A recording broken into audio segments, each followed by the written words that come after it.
Rolling action. Bukan lagi bikin film kok, lagi bikin kerajinan keramik.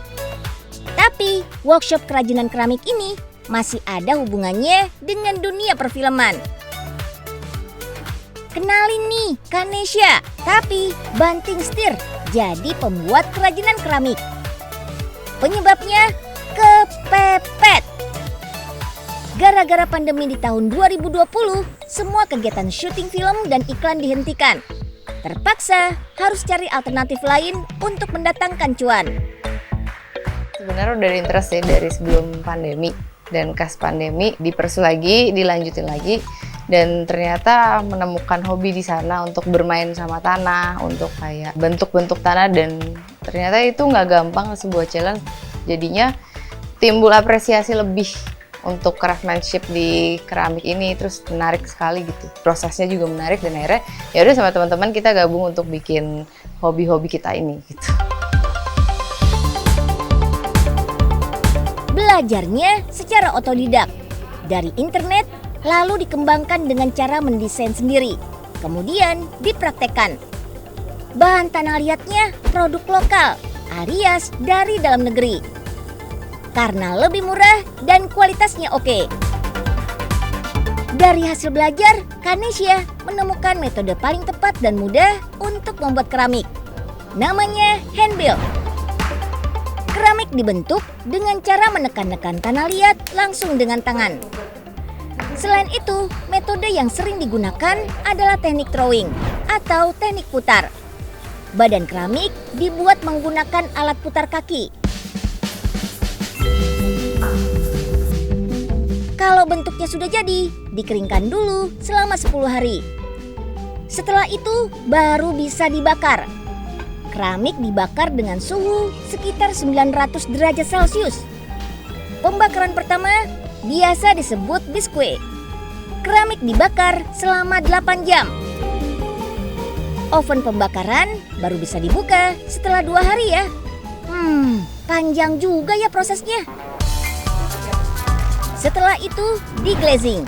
Tujuannya agar seluruh pori-pori keramik tertutup. Glazingnya sudah food grade, jadi aman untuk peralatan makan. Biar lebih estetik, tinggal diberi warna atau dilukis. Terakhir, dibakar lagi dengan suhu 1200 derajat Celcius. Pengalamannya lebih banyak di produksi sih, buat manage tim saya gitu kan, untuk manage flow produksinya.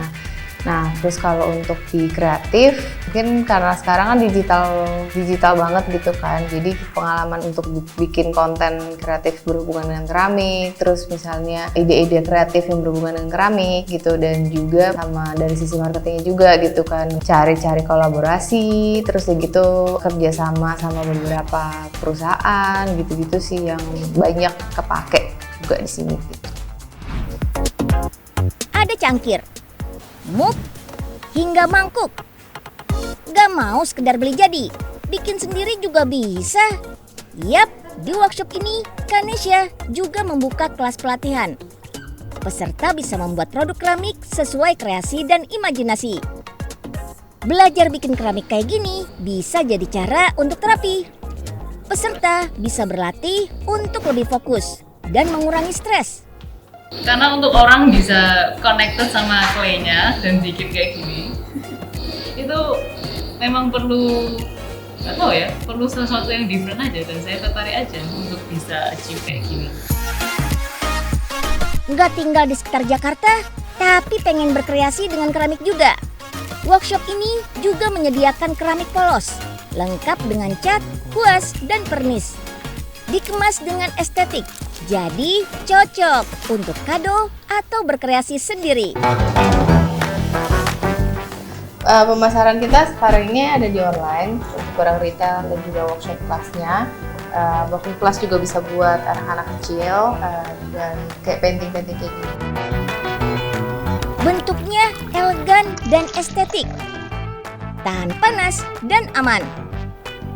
For your information nih Sobat Unyil, pakar kesehatan merekomendasikan peralatan makan berbahan keramik karena tidak menyerap zat-zat kimia terlarut di dalam makanan.